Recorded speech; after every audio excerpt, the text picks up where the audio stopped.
Good morning, good afternoon, good evening. What's going on? Wherever in the world you may be. Hello, my name is Dave Wilber, and my friends call me the Turfgrass Zealot. And I'm here. I'm here just to do this thing that I've been doing on Saturday mornings. At least it's Saturday morning where I am. A little bit of turf talk, a little bit of life talk, a little bit of whatever. And yeah, I'm just watching the stream come to life here. There is no specific set agenda today. There really isn't. I realize that I may have, well, we'll fix that later. I don't know. I may have mistitled this when I fired the thing, but it's been, I don't know. Was I away for a week, 2 weeks? Oh, just a week, I guess. Just trying to kind of keep it fresh, and I had a couple of things going on, like real life things, that kept me away from Saturday morning. But I'm here, man. I'm here. I'm feeling good, and it's mostly just trying, like everybody else, I think, in the world, to sort out what's right, what's not, what's important, what's not.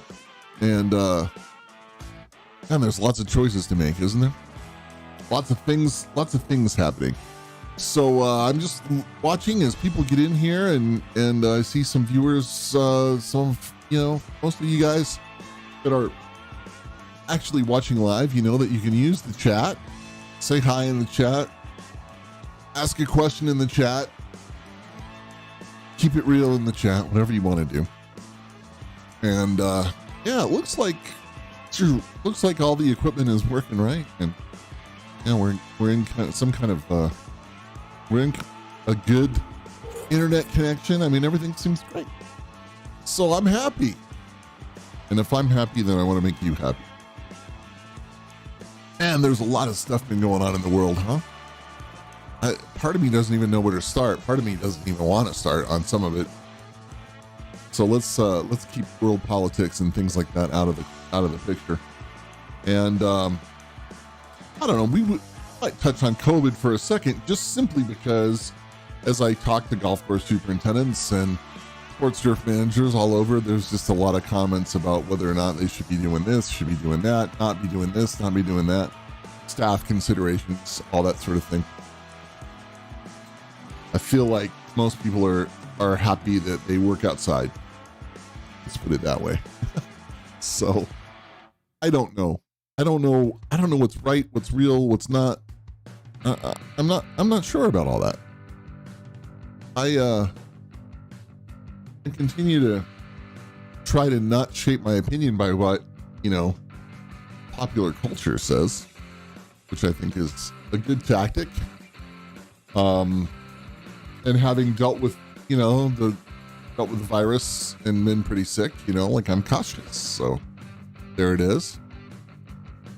One of the reasons it's impacting my life is some of you guys are gonna laugh at this, but in order to secure my health insurance for this year and to do some service in my community, which is super important,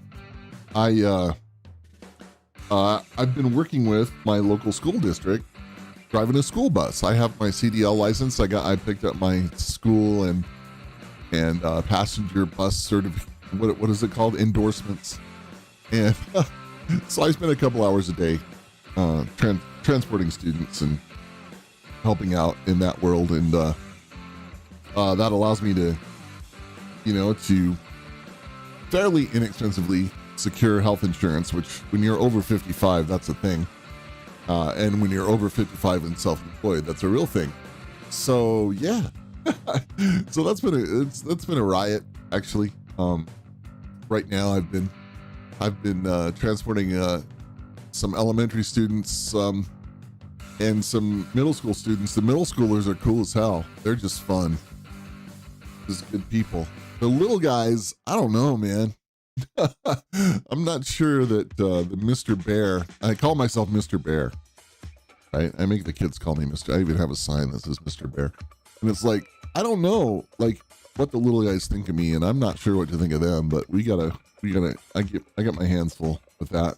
So there's about 20 elementary students that I take and about 50 junior high students. So twice a day, I meet with them on the bus. bus driver Dave. Anyway, it's my idea that that's what's needed right now in my community. And the director of transportation at Littleton Public Schools, where I live, is, I think, happy to have me. They're just in full scramble mode, trying to keep drivers, trying to move students, trying to take care of special needs, all that sort of stuff. So that's been great, man. That part's been great. That's what's going on in my life. I know, weird, huh? But it gives me time in the middle of my day to do Turfgrass Zealot stuff, Dave Wilber stuff, gaming stuff, whatever it is that I'm going to do, and it works out great. So that's been my world. That's what I've been working on. So it took me a little bit of time to, get in some required training and all that sort of stuff. And man, there's no more precious cargo than people's kids. It's a pretty serious thing, actually. So, anyway, that's my story there. It's been kind of good. What's been going on in the turfgrass world? Well, a lot. And those of you, I'm looking at, what is it, August 21st today. And for a lot of you, that means, hey man, I've won. I've made it. I've made it. I used to say to people, if I can get my POA greens through, August 15th, I'm good, man. If I can get through August 15th with my POA greens, I'm good, because just after Labor Day, we're gonna open things up in some fashion. We're gonna, the expectations are less, all that sort of stuff, right? So I always look at that August 15th date in my head. And as we were converting POA greens to bent grass greens, of course that got easy, but it was still a similar kind of thing. And that's kind of what I deal with turf heads. And I think really between July 15th and August 15th, for so many people, it's just kind of hanging on. And that means a lot of different things to a lot of different people. Hanging on is sometimes very easy and people make it look easy. And some people are in full panic mode, which, signifies, I think, a lot of the zen of their lives. Right? Yeah. This is how it works for them. But what's really interesting to me, and this is what I want to talk about today. This is what I want to get to, is this idea about grit. The word grit. It seems like a word that I use a lot lately, and it's a word that I think some people, I don't know, they get it kind of wrong, the gritty, dirty, that kind of thing. And I think of grit as more as that, that stick-to-itiveness, that intuitiveness, whatever it may be. And I wonder sometimes in our business if grit, I'm going to keep saying this word grit until it sounds weird. You ever do that? Say a word over and over and then it sounds weird? Okay, I digress. This idea of grit in turfgrass, for so many of us, I think, it has that connotation of, man, I'm going to war, I'm warring it out every day. And there's real truth to that. There's real truth to that. But I also think that grit sometimes has to simply do with, it's that old school, like, turf head / farmer. I know nobody in our business ever wants to hear farmer, but I'm going to say that word. That intuitiveness, right? That intuition. Taking all of the things that we take into account during our days, weather, climate, people, schedule, you name it, right? And it all rolls up into one. And I always thought of that as my grit. I always thought of that as my special skill, somehow, right? Even in my ADD, ADHD brain was to be able to kind of manage all those factors. It's been interesting working around some non-turf people lately, because, and quite frankly, I see a lack of grit. I do. I see people who have never had to kind of sit there and reason through, these decisions and say, okay, I've got to get this done. How am I going to get this done? I think most people just quit. They just go, well, I don't know. I don't know what to do. Right? Not so much with turf heads, by the way, and turfgrass people. But in other parts of the world, other parts of life, I really do see that. I see people just kind of, they just take a step back and say, man, I'm done. I'm not doing it. And I think to myself, man, what is that? What is that? A friend of mine the other day was a turf head friend of mine was talking to me about, he's a football coach, right? He's getting ready to, I think he's an assistant coach on his team, and he's getting ready for the fall. And I love that, right? Serving your community, right? Those, he's into football, he's doing the football thing, and I love that. And hats off to him for finding his way to be able to do that, and schedule wise and all that. So he gets a bunch of kids together. They start 2-day practices and stuff, and he says, these kids just give up, man. Like they get hit a couple of times and they just kind of roll over, and then he says, and then some of them don't. Some of them get mad and they get up and they brush it off, and they get to it. And I don't know. I liked playing high school football. It was kind of funny. I mean, I had some really big growth spurts, so it was really hard for me to physically sometimes. I was just in a lot of pain. And my personality was not necessarily to go out, kick everybody's butt, kind of thing, right? Athletically. I was probably more suited to, something like golf, right? And that individual sport kind of deal. The contact, was neither here nor there, but the team dynamics kind of deal sometimes was sort of beyond me. And, but I remember just getting back to it, right? Get hit, get up, get going. And, coach gets mad at you and benches you or whatever, and you say, okay, I'm going to do better next week. That kind of stuff. And I don't know that we see that in the world these days as much, in the everybody gets a trophy world. And I guess that's what my friend was talking to me about. He says, I get these kids, they have grown into their teenage bodies, their high school bodies. They have taken the sports supplements. They have gone to, summer camp. Maybe they have done the weightlifting that they need to do and all that sort of stuff. But it's like mentally they haven't prepared themselves for the, he used the word torture. I don't think that's correct, but just they haven't prepared themselves for the push, the pushing through.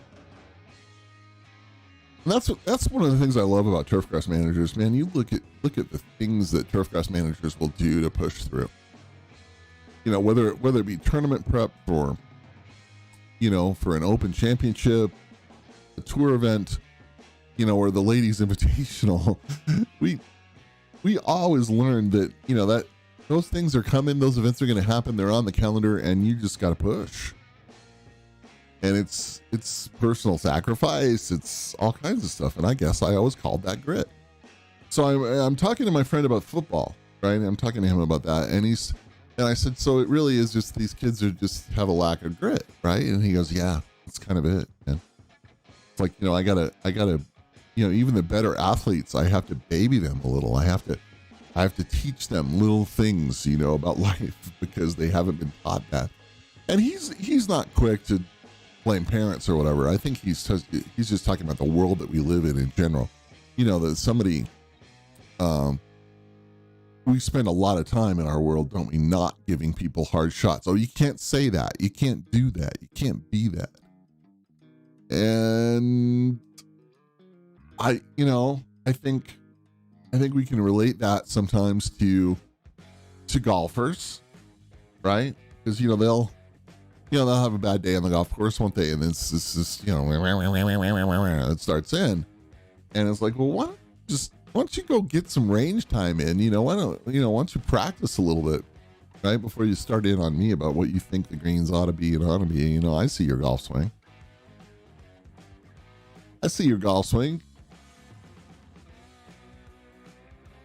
Looking at the chat. Hello, Micah Woods, Dr. Micah Woods.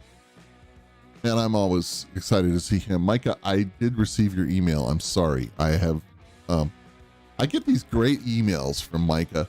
They're just awesome. He's such a good communicator. And I read them and I go, okay, I gotta spend some time and be a good communicator back, which I like to write.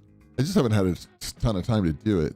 And, so Doc, I'm on you, and he told me this is great. I'm gonna key into what you just said in the chat. So he told me that he's often, because he's in Thailand, right? So he's listening to me, at a different time. It's what would be Saturday night in Thailand, I think, or something like that. But anyway, he's like, I'm usually trying to get the kids to bed about the time that you come on, and so I don't always get to listen live. And I'm just thinking to myself, man, this is so cool. That I can have a conversation, yeah, thanks, Micah. I know of course there's no pressure, and I always try to get back to it, but there are just some people. Now wait a minute, I better be careful here, because everybody's special. Anybody who sends anything to Dave Wilber is special, don't and yeah, right. So okay. Yeah. So it's like, what am I looking? I'm doing the math. So it's so 7:15 or whatever in Thailand on Saturday night. So it's Saturday morning for me. So basically 12 hours, right? 12 hours ahead of me. So anyway, yeah, there are just some situations where I just go, okay, I need to. I need to think. I need to put some decent words into place, and I used to, I think, in my younger brain, be a lot better at just ripping off a few paragraphs, and I'm kind of done with it now. I want to think about it a little bit. I'll edit a little bit. I want to do that, and Mike is one of those people that, I want to be contemplative when I send him stuff, and it's funny because I guess we sort of talk about turf a little bit, but a lot of it is just life stuff and all that. And Micah, I know Thailand's really kind of going through it right now. And I just read the saga of one of my Thai teachers has family in the States, and so they saw a break in the action, and they came over here to visit family in the Jackson Hole, Wyoming area, and they sort of got stuck. And they've had a real battle getting back to Thailand. And now they're in Bangkok quarantined in a hotel, and with with no transportation, nothing kind of running. They're trying to figure out how they live in Chiang Mai. They're trying to figure out how to get to Chiang Mai. And he was an English professor. He's an Englishman, and he was an English professor at Chiang Mai University in Thailand. And so he's a fantastic writer, and he writes these. So he's another great writer. He writes these great emails, and he was going through the whole saga, and then he was talking about what their Thai family and friends are kind of dealing with. And these guys have a little retreat center south of Chiang Mai. They teach yoga and massage and herbal healing and all that sort of stuff, and I love them. And it's their business is, he was basically saying in his email that their business is shot until probably December. And international travel at the moment is just all wrong. Again, one of the reasons that I'm able to commit to, my 4 or 5 hours every day, early and late, working with the school district here is because there's travel is back to being messy. And many of you heard me. Well, I'm really digressing here. Many of you heard me talk about the fact that I just, at a certain point, I grew to hate airplane travel. It wasn't just kind of a dislike. It was a full on, I shouldn't be here on this airplane kind of thing. And part of that is being 6'5" and way too wide. Part of that was just breathing everybody's air. Part of it was just watching how people, generally are conducting themselves. And it just, for me, it just, the airplane travel part was never that much fun. I mean, I never reveled in it. I never reveled in a lot of parts of travel, but I love being, at everyone's golf courses, right? So I would just endure. I think for me, the hard part sometimes was, I would finish whatever I was doing and then it was time to get home. And I'm like, oh man, I got a day and a half, whatever it is of flogging the donkey here, trying to get home. And it's never fun, So I had to really make some decisions. I had to make some health decisions and some mental health decisions about, how much I travel, how I do it. And I, that 220 day kind of, away from home kind of schedule had to change for me. So anyway, that's how that works. But international travel is just jacked up right now. And there's no other way to say that. And Micah, who's way more experienced in the international travel world than I am, working in the Pacific Rim, Southeast Asia world is, and then doing some work in Europe and all that sort of stuff. I can't imagine trying to figure out how to do that. So we're all having to reinvent ourselves, aren't we? Let's get back to the grit thing. Golf course superintendents. I've never heard so many golf course superintendents talk about the things that they have to do on a daily basis that they didn't, do before. I have supers that talk to me about working in the shop. A super told me the other night that he was at the shop. It was late. He texted me late from the shop. He said he was there. His mechanic, I don't know what he's saying, his mechanic was sick. I don't think he was sick, but he just needed time off or something was going on. And he was, it's like 8:00 at night and he's there, setting up reels, right? Things like that. I mean, really, some really tough stuff, some really heroic stuff. Brad Klein wrote about that a little bit, about some of the heroism that's gone on.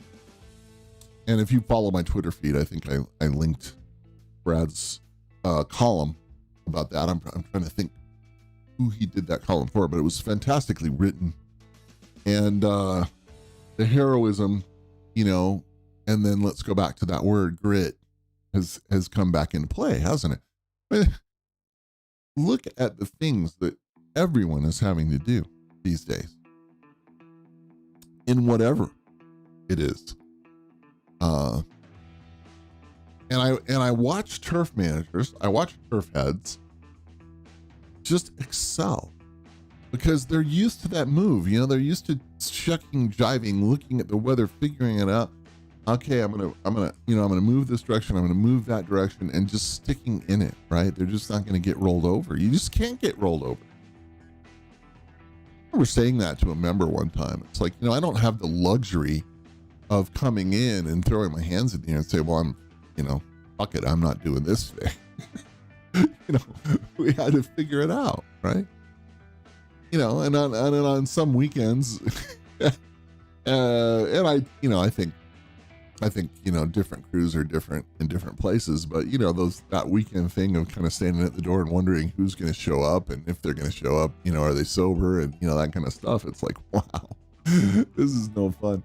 And then, okay, so then now they've shown up and we got, we may have the full staff and we're good to go. We may have to, make some adjustments or whatever. And you just do that. That's what we do, right? That's what we do in life.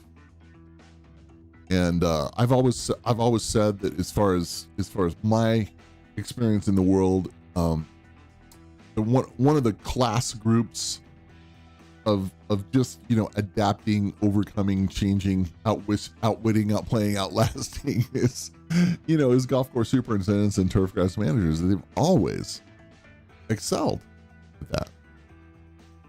Always.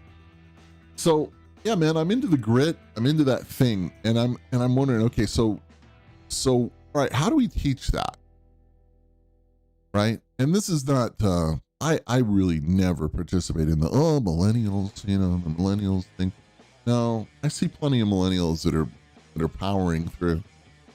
Well, let's take a community. the YouTube content community, right? The guys that make YouTube videos and do that, on a regular basis and do it for a living, they power through a lot of stuff. They just they get it done. And a lot of them are millennials, and they just, they work very hard at that stuff. Because it's a different kind of hard work than the world said, you were going to have to do to make money. But now we do that. And I love that, right? So how do we create the culture? As we have, millennials, people from other cultures, those sorts of things. How do we deal with that? How do we teach that? I think part of it is just being really, really open and honest with everybody around you about what you're seeing, what you're feeling, what you're doing. And, I don't know, probably just after COVID hit pretty hard. I mean, I want to say a year ago, June, I was talking with the golf course superintendent on the phone about the whole thing. And he's like, what I realized from this whole thing is that I've been able to go back and I've been able to teach my staff a whole bunch of things that I hadn't been teaching them in regards to, now we've got to cross train. Now I've got to put people in positions that they, hadn't done before. Now that guy that rides the throwing mower every day and that's all he does is now got to, he's got to learn, to rake a bunker. And I've said this before, but that was the thing that always startled me about other places, in particular the UK, is smaller staffs who were really, really well trained, really well cross-trained. There wasn't that compartmentalization of jobs, or that wasn't that, even the section thing. You get people in a section, right? And yeah, sure, your section is those 4 holes, but if you don't know how to deal with the other guy's section, the other workers section, then what are we doing, right? So I remember a superintendent saying to me one time, the huge mistake he made was not rotating his guys, through those sections, right?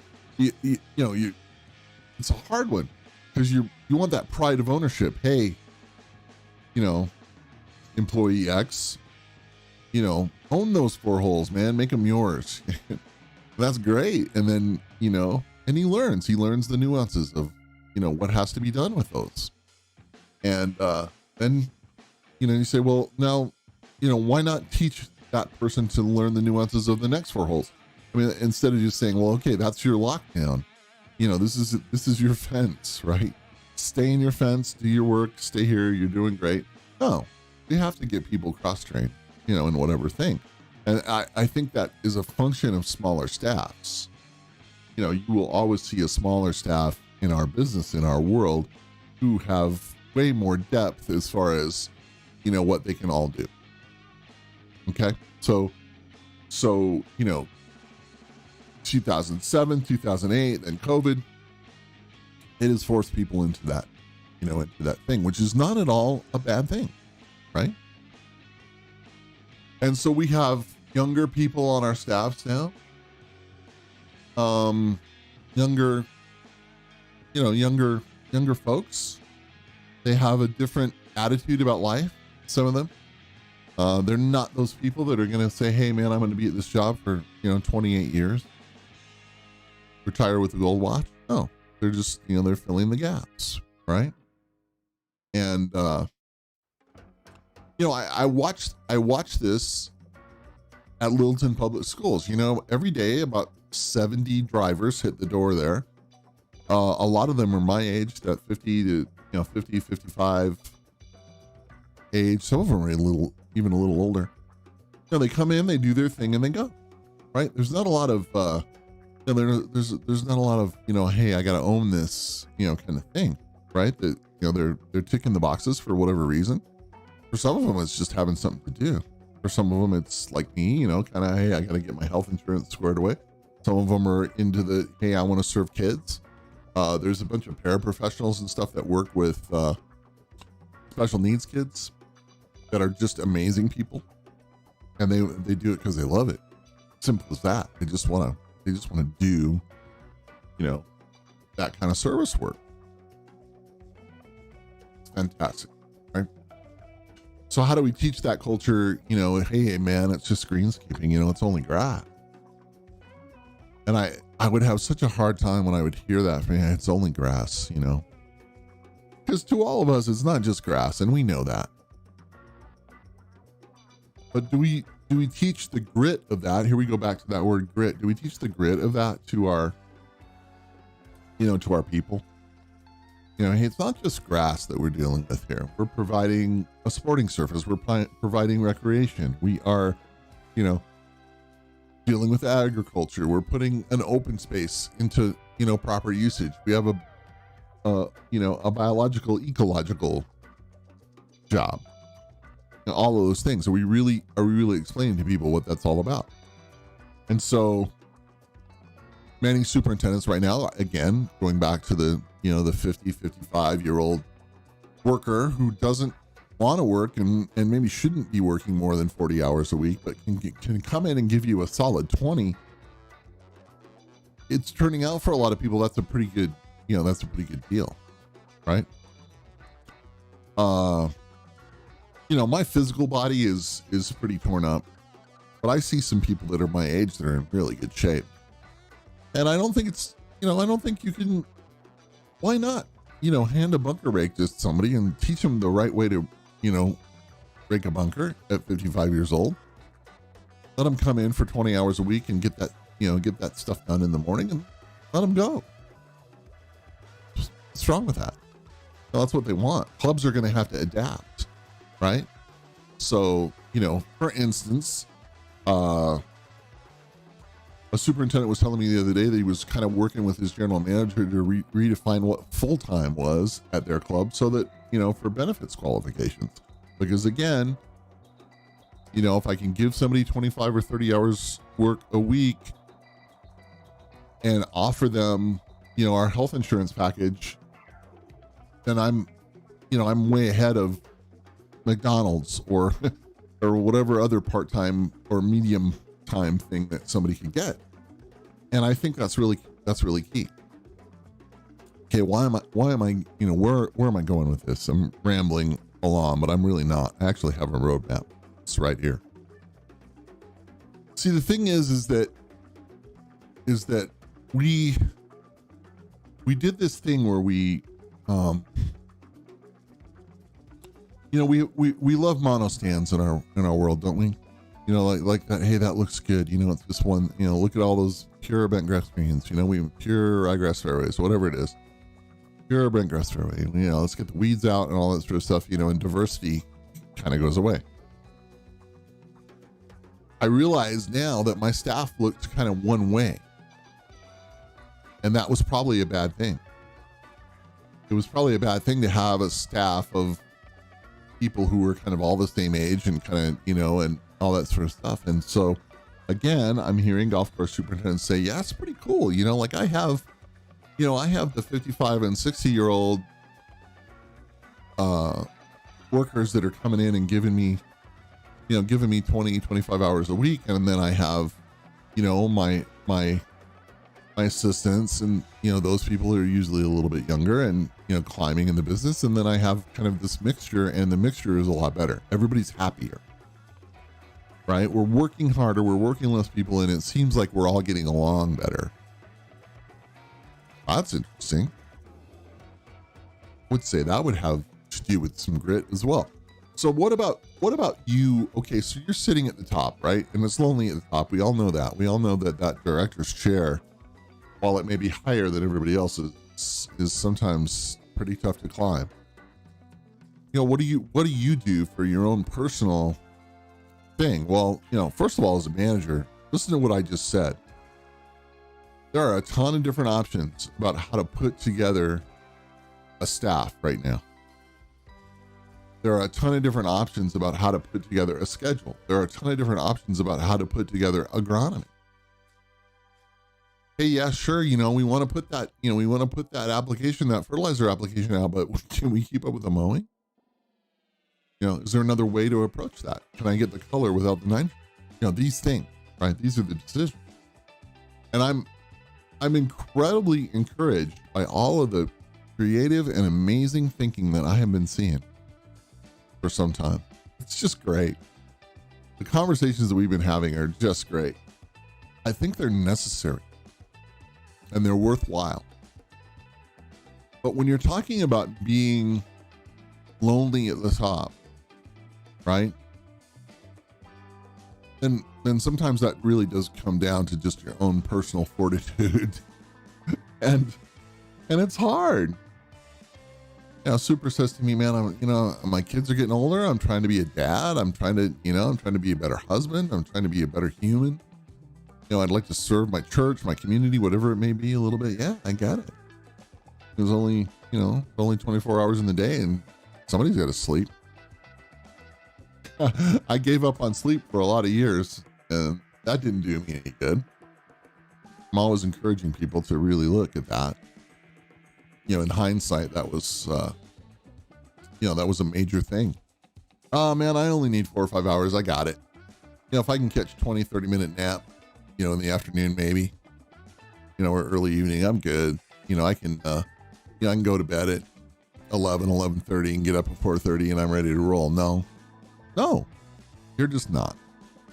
You're kidding yourself. You can do that for a little while, year, 2 years, maybe 5, maybe 10 if you're really, if you're really strong, but eventually that stuff is going to come around and bite you in the ass. It's simple as that, right? You've got to take care of that. So there's a huge difference between grit and kind of abject stupidity when it comes to taking care of yourself and taking care of others. And it doesn't always mean the number of hours you put in or don't put in. It doesn't mean, I remember we used to talk as superintendents about how little we were sleeping in the summer. And it's like, as that was some sort of badge of honor, no. No.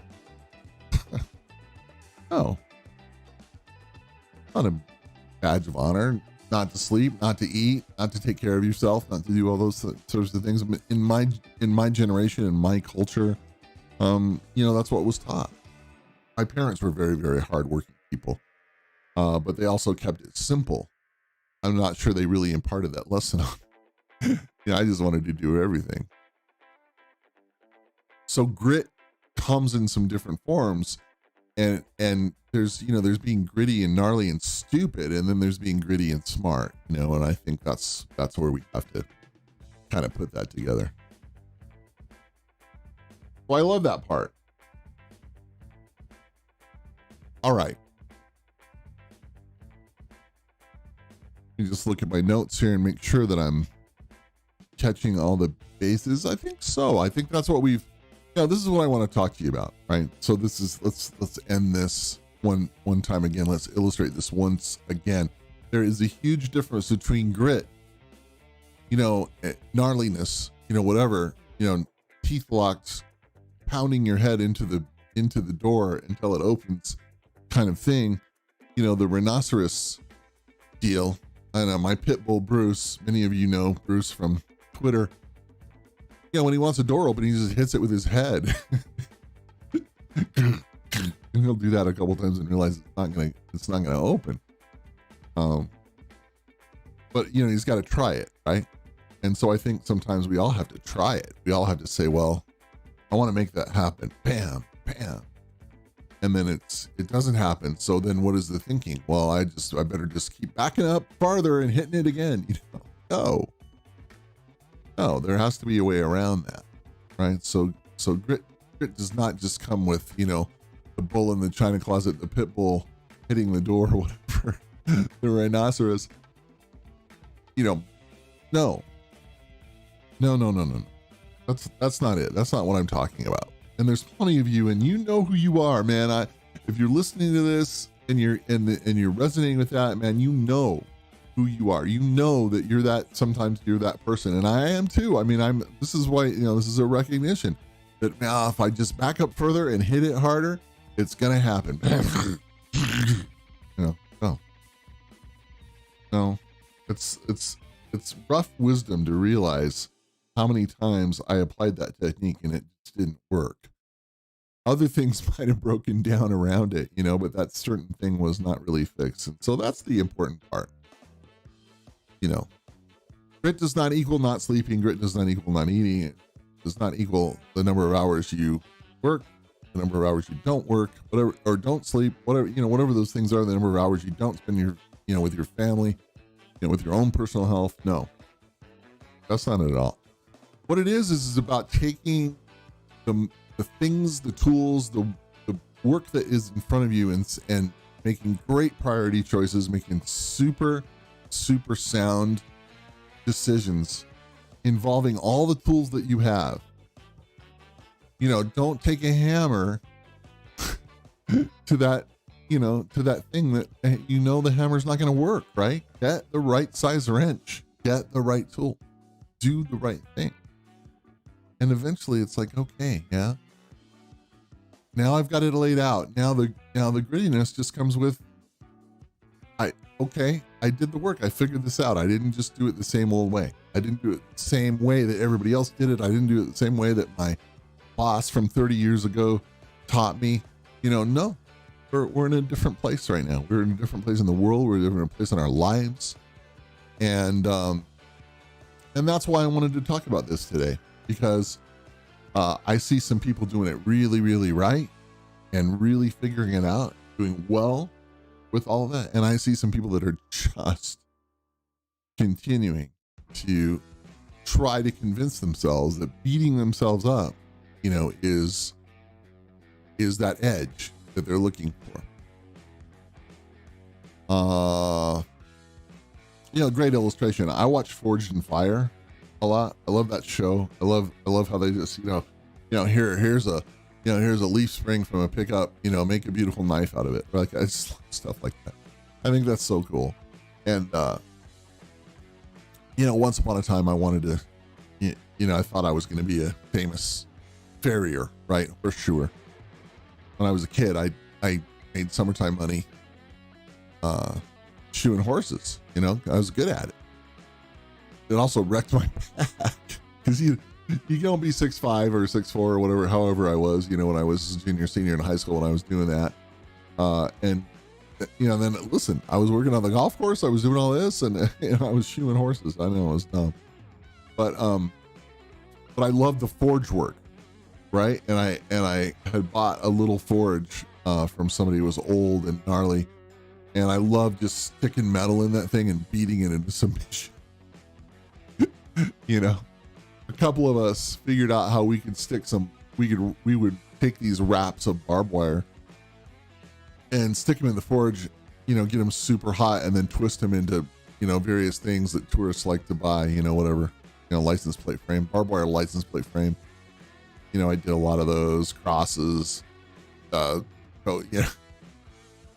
And it was just simple. It was just simple submission. You know, I'm going to get this really hot and I'm going to beat on it, twist it, bend it, you know, and there we go. So I love Forged in Fire, right? Because they have to, you know, here it is. Here's the leaf spring. Here's the thing, whatever it is. You know, we're going to give you this, you know, make a rice knife. At a certain point, you know, you give up on the hammer, you give up on the forge, and you go to, you know, the belt grinder, and then, you know, finally the stone, you know, and then the leather strap, right? You know, to get that edge, you get that perfect edge. You know, you don't get the perfect edge with the hammer. You just don't. And, you know, I watched some of these old forger kind of videos from like India and stuff like that on YouTube. And, you know, it's the same thing. Yes, there's a certain point where the brute strength and the fire and, you know, the real change has to happen. And then eventually the fine tuning comes in. And that's when it gets good. That's when the art gets good. That's when the tool gets good, right? So part of grit, and I'm going to close with this, part of grit is simply figuring out when you're going to stop trying to beat something into submission and start to put that edge on. To really, really fine tune, to make it shine. And staying with that. And not going back to, well, the hammer worked before, so you know, no. Let's get that edge. Let's spend some time with it and really get that fine polish. You know, I'm making this is my hand gesture, right? Just getting that really polishing the turd. No, you know what I'm talking about. Anyway, that's my story. That's what I'm talking about. That's my August message. Next week, we're going to do some agronomy. I'm going to dig into a couple of agronomic issues. Also, I touched on Twitch with a 10, 11 part, or Twitter, I'm sorry. I touched on it with a 10 or 11 part post here recently about some of this, BS that I think is going on with anonymous accounts, taking shots at people for no reason other than to, build views. Believe me, they're not trying to help you. Just doing it for their own egos. So we may talk about that. I don't know. I don't even know if I want to give it any breath, quite frankly. It's, even the other day writing words about it just was painful. It's like, oh, come on. Stop looking for the car wrecks and everything. But at any rate, next week we're going to do some agronomy, and I want to talk a little bit about some fall stuff and just, and even though in other parts of the world it is not fall, but let's, we want to maybe just talk about some late season prep things and some tricks and tips and some things that have made a difference in the world of my travels, and just see what we can come up with as far as some ideas that might further your investigation in how to again, in a short staffed environment, in an unknown environment, how to maybe possibly bring things into end of season type thinking. So we'll do that next week. And I think for right now, we're good. I'm looking at chat just to see if anybody has anything that they want to ask. Say, do be, this is your moment.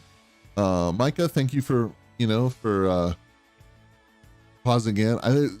Chat on these live feeds to me is so funny because when I stream on Twitch, there's a lot of conversation.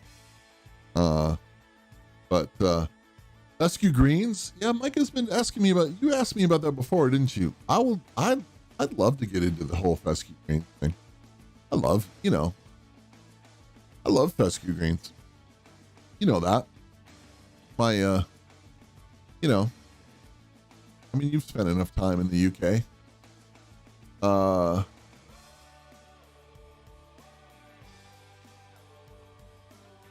At 5mm green speed is okay. Yeah. Right? I agree with that. What's my conversion to 5mm for us Americans?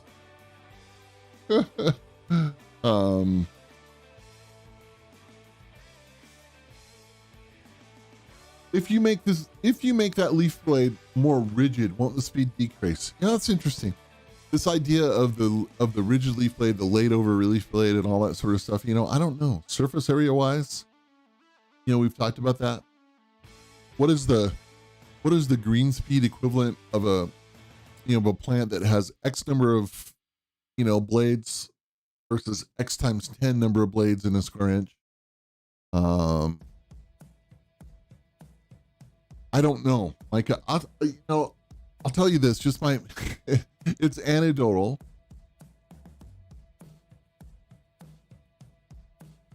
The reason the speed is okay at a higher height is because the leaf blades are supple. Yeah. Oh, sure. Yeah. Think of smooth stalk meadow grass Poa pratensis rough at 2 inches. Sure. It's just kind of flowing in the wind, isn't it? Yeah, I don't, fescue greens to me in the early stage, when I would hear, cause again, let me do the math real quick. Micah, you probably know the math. It's been a while since I did this, but if I do 5mm,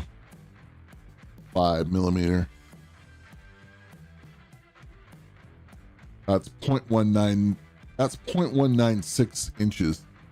180. Yeah, 0.196.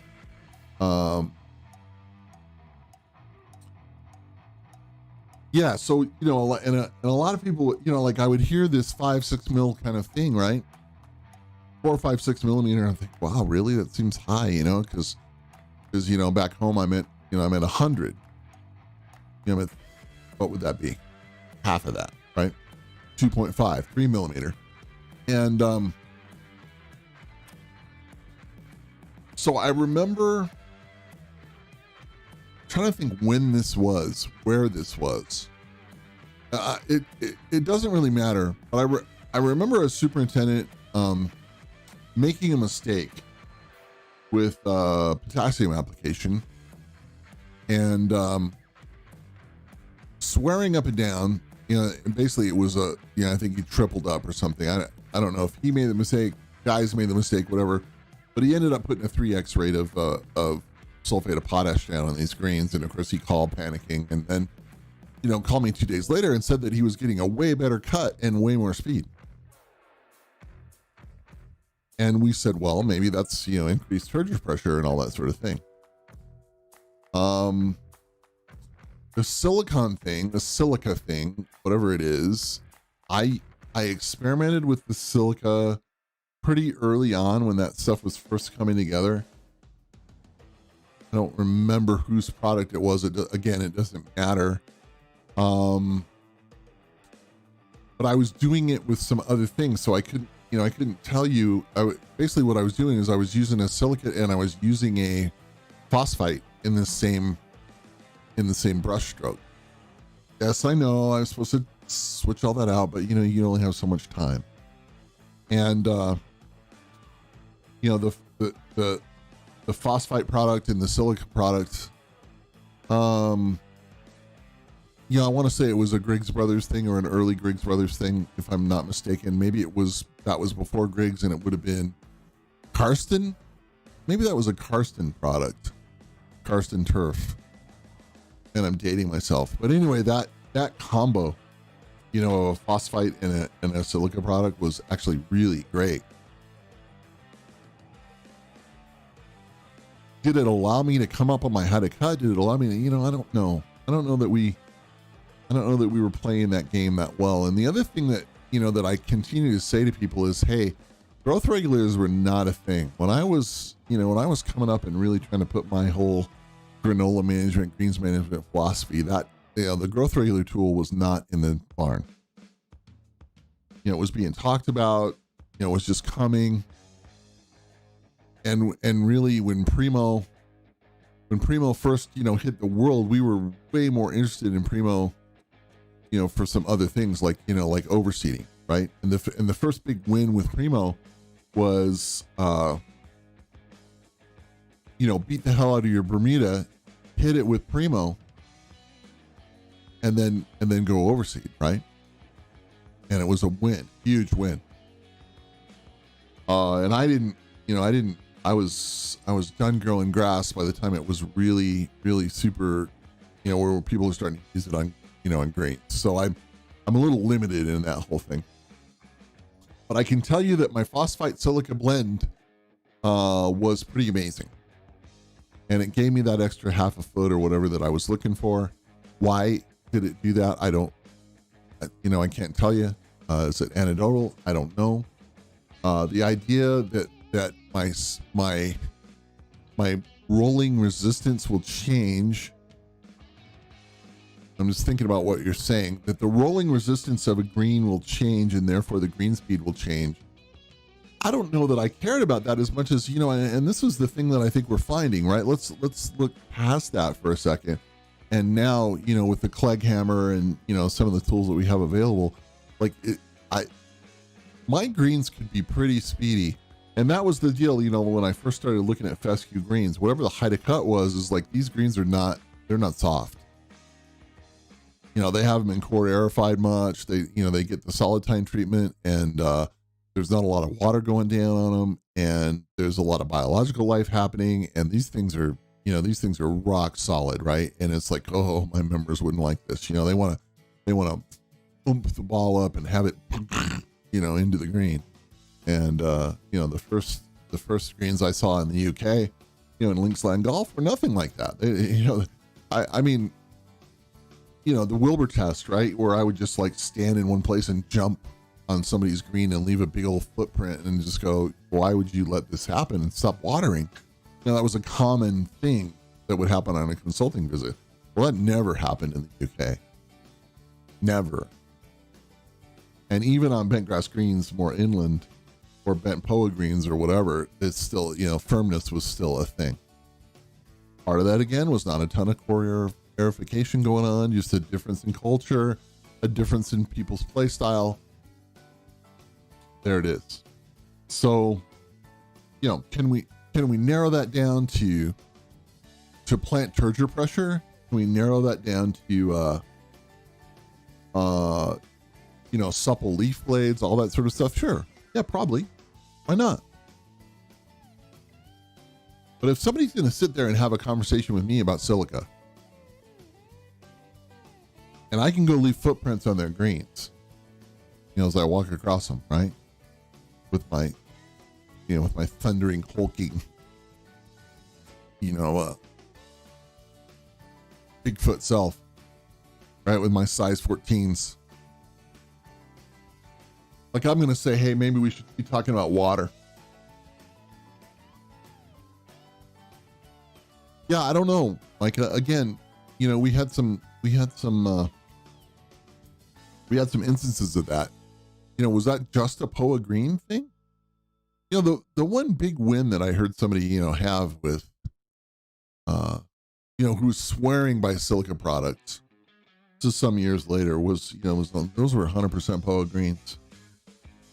So I don't know, POA greens can be a nutty animal. I was trying to explain to somebody one day, how you manage water on a POA green, as far as like, we would get into this in tournament situations where, I could actually put some green speed by getting a light watering on a POA green, I don't know. It's hard to explain, until you've been in the middle of it. John Fleming at the Olympic Club talked to me a lot about that. He was actually pretty masterful with it all, and he admittedly said he wasn't a grass guy, but he knew those tricks. He learned those things from his dad, and he took that further. But yeah, that's an interesting conundrum, Micah. And I'm sure the folks that are selling silica don't want to, they don't want to talk to you about this, do they? Well, I don't think we saw it universally. I'm thinking about my years with CR Pacific Turf Supply. We certainly didn't see it universally be a speed enhancer. But again, on my recommendation sheets, the silica was never going out without a phosphite. That's just how we did it. Yeah, no, that's true. There's some logic, and then there's some, there's some real world examples, and I don't know. Sometimes I listen, I think a lot of times we believe what we believe because we want to believe it, right? Confirmation bias. I want to believe this is true. I got to believe this is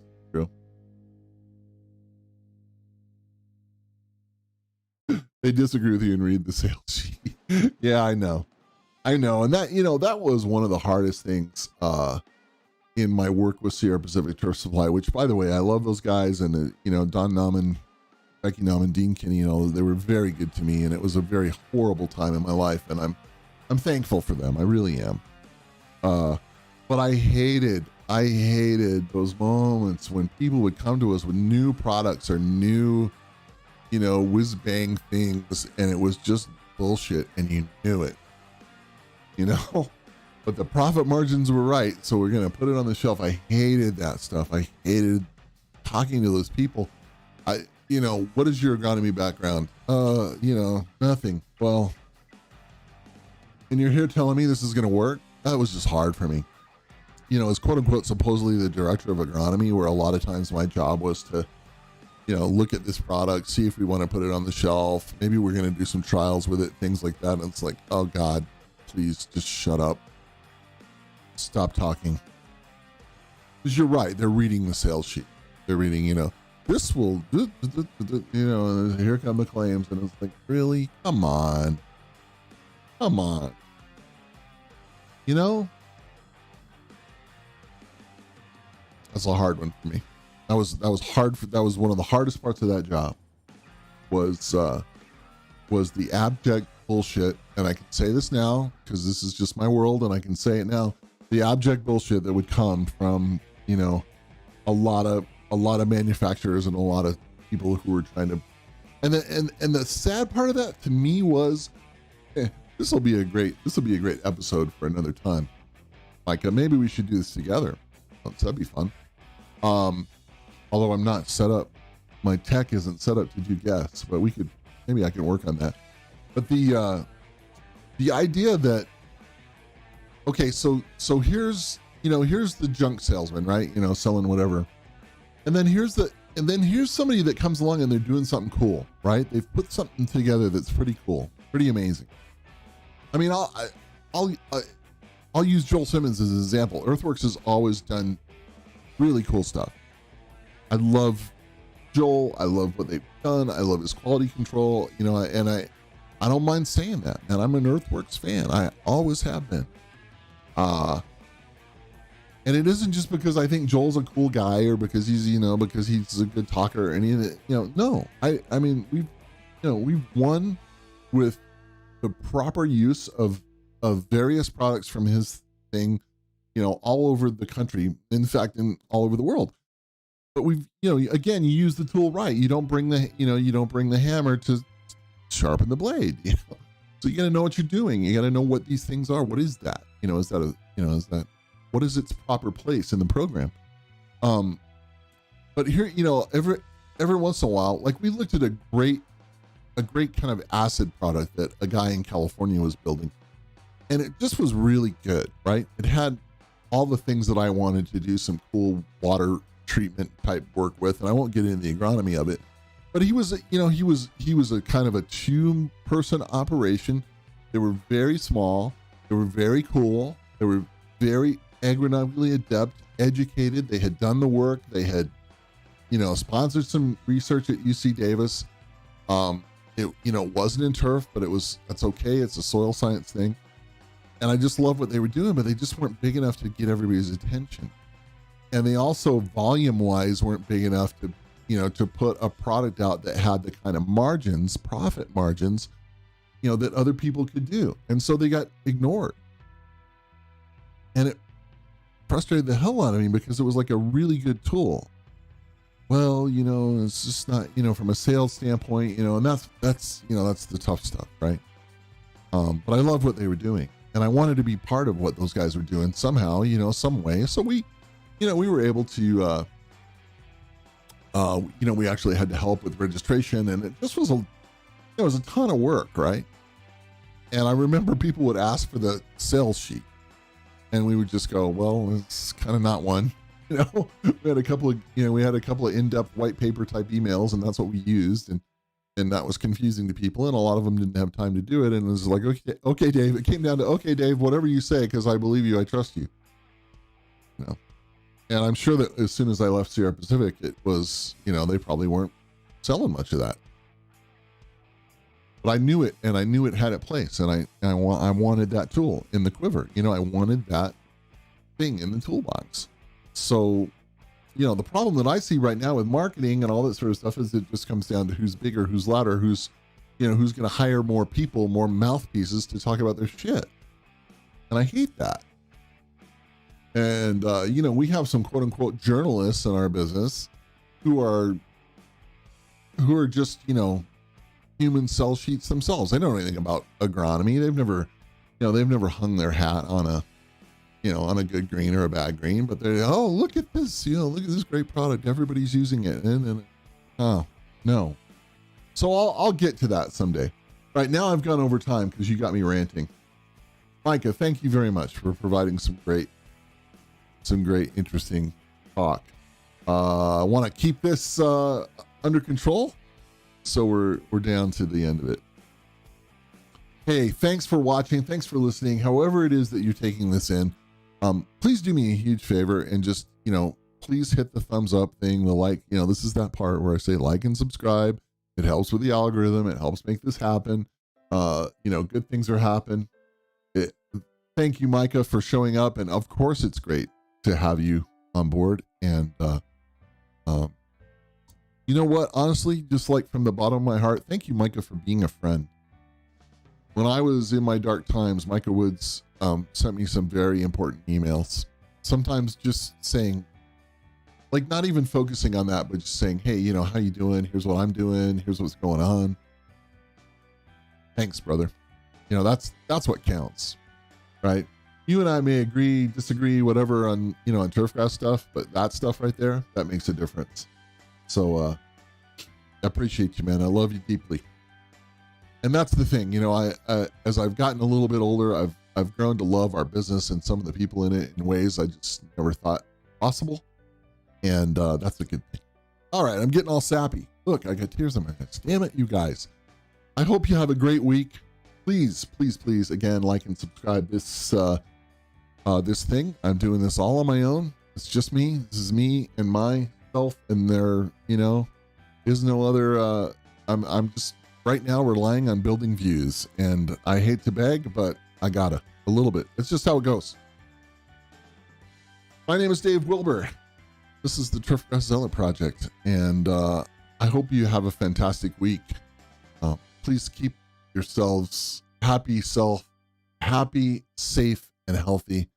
And as soon as I kind of figure out some cat care, I will see you guys later. Thanks for joining me.